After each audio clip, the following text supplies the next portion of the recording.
Welcome to VRR education. आज हम आधुनिक भारतीय इतिहास के कुछ महत्वपूर्ण प्रश्न का डिस्कशन करेंगे। यह सेट नंबर पहला है। ऐसे 15 सेट हम टोटल करेंगे जो आपके ऑल PCS में काफ़ी हेल्पफुल होंगे। साथ ही साथ अदर एग्जाम जैसे NTPCS, NTPC, SSC, CDS, CAPF, NDA और आदि भी एग्जाम में आपके लिए काफ़ी महत्वपूर्ण होंगे। तो चलिए इसकी शुरुआत करते हैं। हमारा पहला प्रश्न है, बंगाल में द्विशासन प्रणाली की शुरुआत किसके द्वारा की गई थी? बंगाल में द्विशासन प्रणाली की शुरुआत रॉबर्ट क्लाइव के द्वारा की गई थी। रॉबर्ट क्लाइव के द्वारा की गई थी। 1765 में रॉबर्ट क्लाइव द्वारा द्विशासन प्रणाली की कितने ईस्वी में? 1765 में की गई थी। 1772 में वॉरेन हेस्टिंग्स के द्वारा इसे समाप्त कर दिया गया था। 1757 की प्लासी की लड़ाई के बाद रॉबर्ट क्लाइव को बंगाल का प्रथम गवर्नर जनरल बनाया गया था। प्लासी की लड़ाई कब हुई थी? 1757 ईस्वी में सिराज उद दौला और रॉबर्ट क्लाइव के बीच हुई थी। प्लासी आपका एक जगह का नाम है। इसमें सिराज उद दौला की हार हुई थी और रॉबर्ट क्लाइव जीत गया था। प्रश्न नंबर दूसरा हमारा है, सन 1931 में बिहार समाजवादी पार्टी का गठन किसने किया था? फूलन प्रसाद वर्मा, स्वामी योगानंद, नरहरि पारिक, दादा भाई नेहरू जी। वैसे इस क्वेश्चन का उत्तर ऑप्शन के अकॉर्डिंग फूलन प्रसाद वर्मा होगा, बट इसका उत्तर आपका इन कुछ प्रमुख व्यक्तित्व हैं जिन्होंने मिलकर किया था। गंगाशरण सिंह, रामवृक्ष बेनीपुरी, रामानंद मिश्र, फूलन प्रसाद वर्मा, जयप्रकाश नारायण आदि ने मिलकर किया था। जबकि कांग्रेस सोशलिस्ट पार्टी की स्थापना 1934 में जयप्रकाश नारायण और आचार्य नरेंद्र देव द्वारा किया गया था। जयप्रकाश नारायण कांग्रेस सोशलिस्ट पार्टी के महासचिव थे, जबकि आचार्य नरेंद्र देव इसके अध्यक्ष थे। तीसरा प्रश्न है हमारा, सत्य शोधक समाज की स्थापना किसके द्वारा की गई थी? Dayanand Saraswati, Jyotiba Phule, Gandhi ji, doctor Bhimrao Ambedkar. Option A, इनमें से कोई नहीं, इनमें से एक से अधिक। सत्य शोधक समाज की स्थापना ज्योतिबाई फूले के द्वारा किसके द्वारा? ज्योतिबाई फूले के द्वारा की गई थी। सत्य शोधक समाज की स्थापना ज्योतिबाई फूले के द्वारा की गई थी। आइए हम इसका एक्सप्लेनेशन देख लेते हैं। सितंबर 1873 में ज्योतिबाई फूले ने अपने अनुयायियों के साथ किसानों और निचली जातियों के लिए समान अधिकार प्राप्त करने के लिए सत्य शोधक समाज का गठन किया था।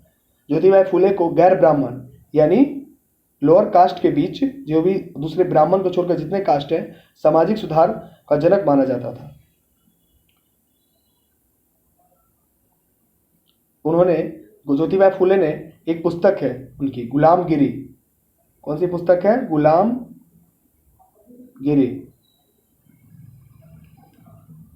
इसकी रचना की है, गुलामगिरी की रचना की है। ठीक। चौथा प्रश्न है हमारा, इंडिया फॉर इंडियंस का ऑथर कौन है? किन्होंने लिखी India for Indians? CR Das, MG Ranade, VD Savarkar, Gopal Krishna Gokhale. उनमें से कोई नहीं या एक से अधिक। इसका आंसर CR दास होगा। इसका आंसर क्या होगा? CR दास होगा।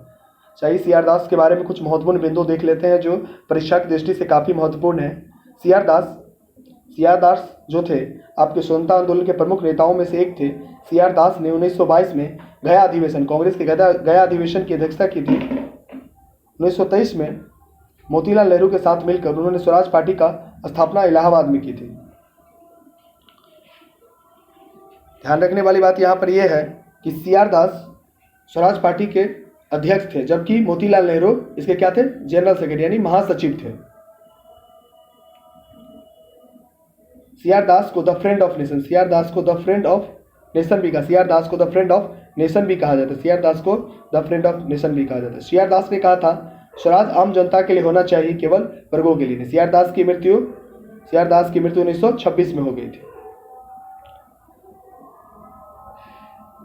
बाल गंगाधर तिलक को लोकमान्य तिलक के नाम से कब से जाना जाता है? जब वो लोकप्रिय शिक्षक बने, जब उन्होंने एक लोकप्रिय अखबार शुरू किया, सरकार द्वारा रैंड मर्डर केस में अभियुक्त बनाया गया, उन्होंने शिवाजी और गणपति उत्सव शुरू किया। इनमें से कोई नहीं, इनमें से एक से अधिक। इस प्रश्न का उत्तर ऑप्शन सी होगा, सरकार द्वारा जब उन्हें रैंड मर्डर केस में अभियुक्त बनाया गया था। बाल गंगाधर तिलक पर रैंड और उसके सहायक को जब मार दिया गया था, तिलक पर हत्या के लिए उकसाने का आरोप लगाया गया था। इसके लिए उन्हें 18 महीने की कारावास की सजा सुनाई गई थी। जब वो जेल से बाहर आए तो वो देश पूरे भारत में काफ़ी लोकप्रिय हो चुके थे और लोगों ने उन्हें लोकमान्य की उपाधि दी। लोकमान्य का शाब्दिक अर्थ लोगों का प्रिय नेता होता है।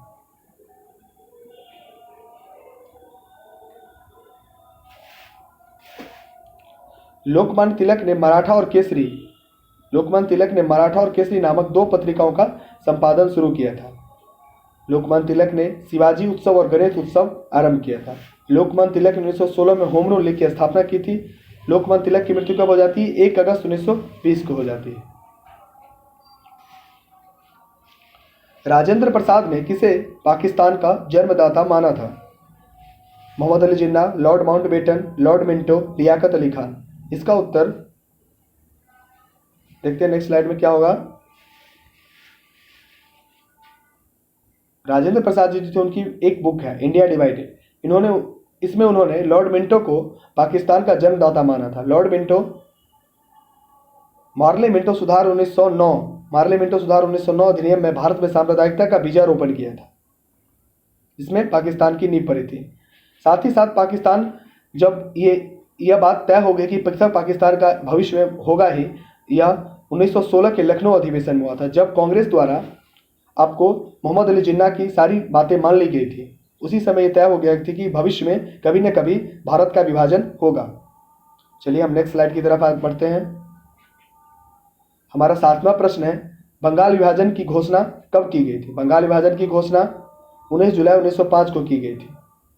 बंगाल विभाजन की घोषणा कब की गई थी? 19 जुलाई 1905 को की गई थी। 19 जुलाई 1905 को भारत के वायसराय लॉर्ड कर्जन द्वारा बंगाल विभाजन को प्रभावित करने का निर्णय घोषित किया गया था। जबकि 16 अक्टूबर बंगाल विभाजन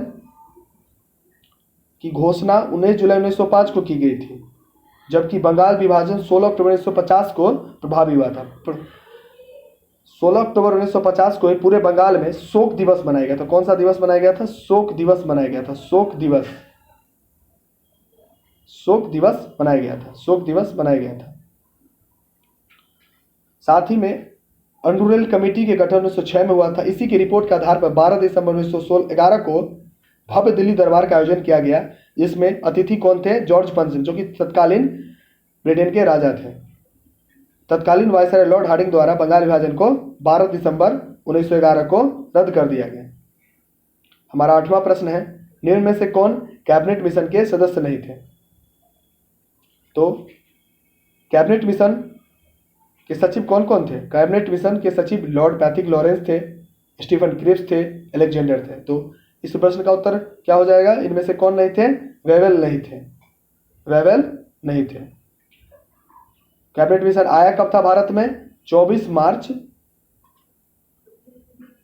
1946 को आया था। 24 मार्च 1946 को आया था।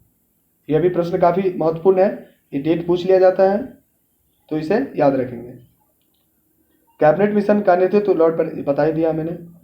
नौवां प्रश्न हमारा यह है कि भारतीय राष्ट्रीय कांग्रेस की कार्य समिति ने भारत छोड़ो आंदोलन का प्रस्ताव कहाँ पारित किया था? इसका प्रस्ताव वर्धा में पारित किया था। वर्धा आपका महाराष्ट्र में है। वर्धा कहाँ है? महाराष्ट्र में है। वर्धा महाराष्ट्र में है। भारत छोड़ो आंदोलन का प्रस्ताव वर्धा में पारित किया गया था। भारत छोड़ो आंदोलन की शुरुआत महात्मा गांधी के नेतृत्व में की गई थी। भारत छोड़ो आंदोलन की शुरुआत आपको महाराष्ट्र के गवालिया टैंक मैदान है, वहां पर किया गया था। गवालिया टैंक मैदान से, ठीक। भारत छोड़ो आंदोलन के दौरान जवाहरलाल नेहरू ने कहा था कि हम आग से खेलने जा रहे हैं। किससे खेलने जा रहे हैं? आग से खेलने जा रहे हैं, और हम दुधारी तलवार का प्रयोग करने जा रहे हैं, जिसकी चोट हमारे ऊपर भी पड़ सकती है। हमारा 10वां प्रश्न है, प्रथम गोलमेज सम्मेलन के समय इंग्लैंड के प्रधानमंत्री कौन थे?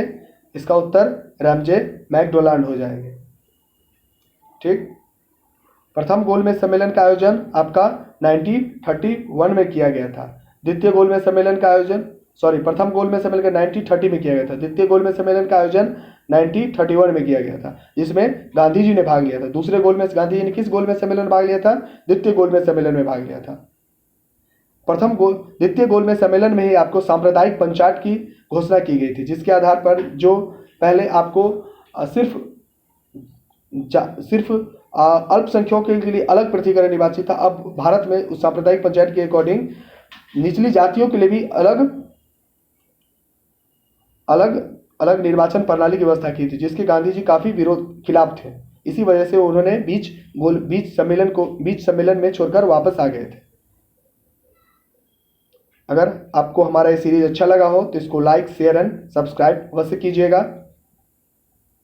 अगर कहीं पे कोई सजेशन हो तो जरूर कमेंट करके बताइए। धन्यवाद। जय हिंद।